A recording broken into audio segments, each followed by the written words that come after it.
പൊന്മേരയിലെ കാരുണ്യ charitable trust സംഘടിപ്പിച്ച പ്രതിഭാ സംഗമം 2026 ശ്രദ്ധേയമായി. മികച്ച നേട്ടം കൈവരിച്ച 70ഓളം പ്രതിഭകളെയാണ് ചടങ്ങിൽ ആദരിച്ചത്. പ്രദേശത്തെ പ്രതിഭകളെ പ്രോത്സാഹിപ്പിക്കുക എന്ന ലക്ഷ്യത്തോടെയാണ് കാരുണ്യ ചാരിറ്റബിൾ ട്രസ്റ്റ് പ്രതിഭാ സംഗമം സംഘടിപ്പിച്ചത്. വിവിധ മേഖലകളിൽ ശ്രദ്ധേയമായ നേട്ടങ്ങൾ കൈവരിച്ച 70ഓളം പ്രതിഭകൾക്ക് ചടങ്ങിൽ ഉപഹാരങ്ങളും ക്യാഷ് അവാർഡുകളും വിതരണം ചെയ്തു. അയ്യഞ്ചേരി ഗ്രാമപഞ്ചായത്ത് പ്രസിഡന്റ് ആസ്യ ടീച്ചർ ചടങ്ങ് ഉദ്ഘാടനം ചെയ്തു.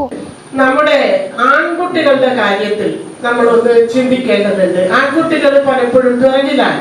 ഇപ്പൊ തന്നെ ഇവിടെ വന്ന കൂട്ടത്തിൽ കൂടുതൽ പേരും പെൺകുട്ടികളാണ്. ഇപ്പൊ പെൺകുട്ടികളുടെ ആ ഒരു അക്കാദമിക നിലവാരത്തിനും കായിക കഴിവിനും ഞാൻ പ്രശംസിക്കുന്നതോടൊപ്പം നമ്മളുടെ കുട്ടികളുടെ വിദ്യാഭ്യാസത്തിനും എത്ര അധികം നമ്മൾ ഒന്ന് ശ്രദ്ധിക്കേണ്ടതുണ്ട്.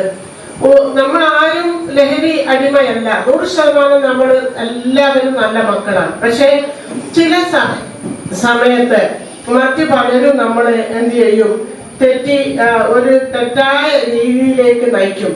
അപ്പോഴൊക്കെ അതിനൊക്കെ നോ പറയാൻ നമുക്ക് സാധിക്കണം.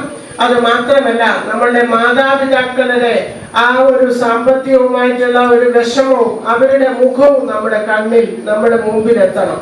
എന്നാൽ മാത്രമേ ഇപ്പോഴും കോളേജുകളിൽ നിന്നും നമുക്ക് നല്ല നിലയിൽ നീങ്ങി ward member NK Govindan master അധ്യക്ഷത വഹിച്ച ചടങ്ങിൽ retired head master EM Ramadasan master മുഖ്യപ്രഭാഷണം നടത്തി.